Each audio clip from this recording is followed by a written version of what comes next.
Okay, so I've got this working. I finally got volumetric clouds. I can actually like scale it from like one direction just to like change it and so forth and show off like I actually will like spread out and everything. I can actually increase the amount of steps. So I'm gonna just show this off so I can increase the amount of step size to change that.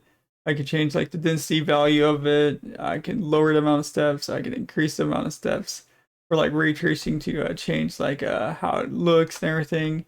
Uh, so you can actually like change the steps based on if you want to see it from only certain angles to give like a foggy feeling and stuff like that.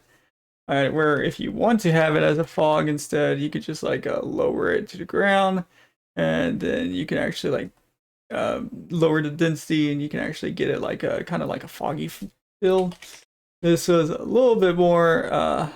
I honestly was not expecting this to be as rough as it was. It only hard part was actually generating the texture or getting the texture to work. Let me rephrase it. Getting the alpha of the texture work.